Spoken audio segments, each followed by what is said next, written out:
What's good, y'all? This is Onekind from KNOCKSQUAD Productions. In this video, I'm going to be showing y'all how to make fire samples that top producers actually want to use. So the most important thing when creating a sample is picking your scale/tempo, texture and space, making it word friendly, and most important, keeping it simple. I'm going to be running through these things with y'all in this video. But before we get started though, I'd appreciate if y'all headed over to my Instagram and dropped a follow. We got a brand new loop kit out that y'all can access there. And while you're at it, why not subscribe and hit that like button. With that being said, let's get straight to it. So now I'm just going to set the tempo I want to work in right here. And I'm going to go and just find a sound that I want to use. So I just loaded up this Orchestral Celeste from Keyscape. I'm going to start pressing down a melody. But before I do that though, I'm going to go over here to Helpers, Scale Highlighting, and just pick my scale.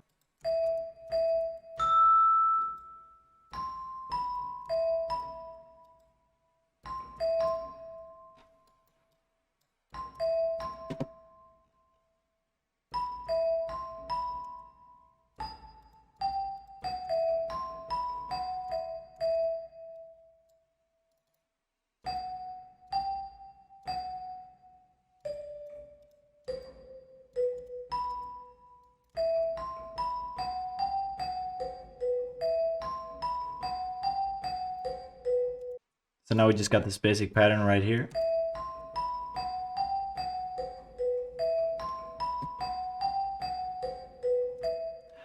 And I'm just going to keep it like this and start by adding some low notes.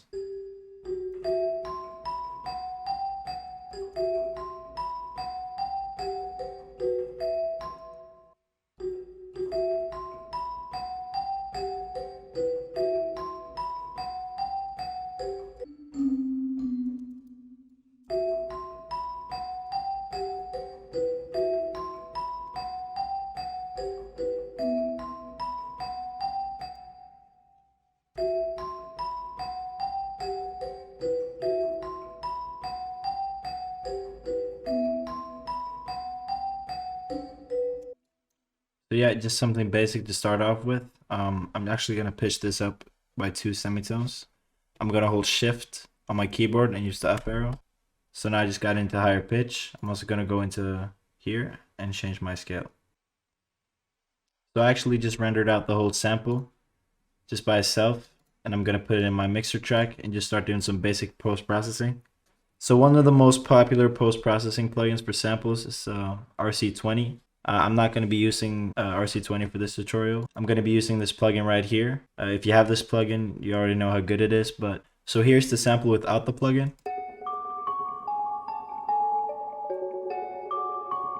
And now I'm going to turn it on.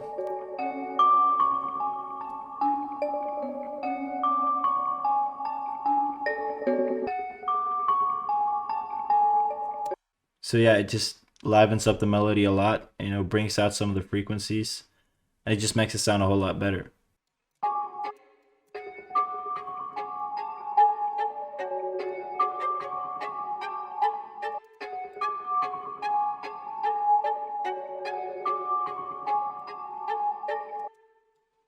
So before I add like the main melody, the counter melody, I just want to start by, you know, filling out the sample as much as I can.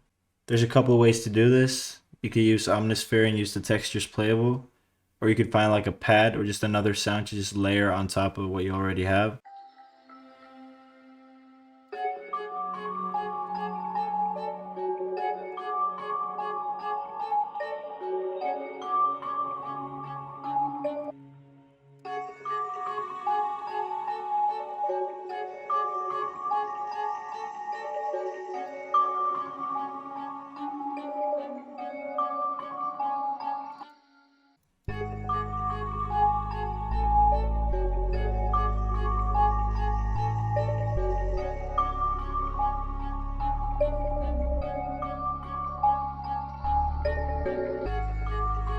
So now I think I'm going to go in and record my vocals on this just to fill out a bit more space before we add the top melody.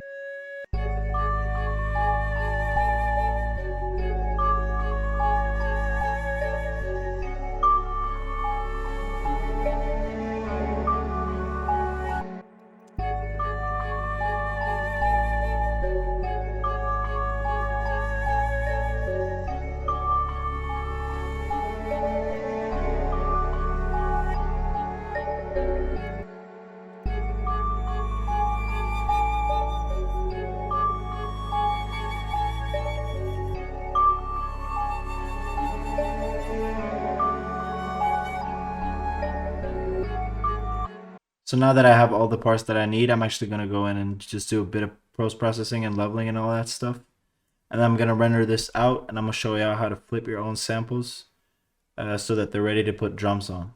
So here I have my rendered out sample. As you can see, I split some of the sounds right here. That's just to make it easier for people when you send it out so that they can go in, remove some things that they may not want, and also have the parts individually so it's easier for them to mix and just arrange the beat and all that good stuff. So yeah, I just put the sample on stretch, changed the tempo, and pitched it a bit down.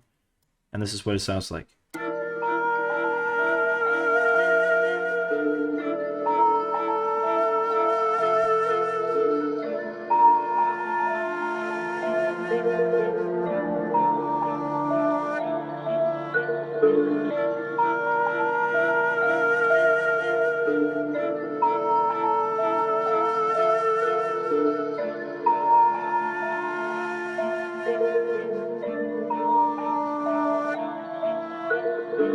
So before I end things, I just want to give y'all a few more tips.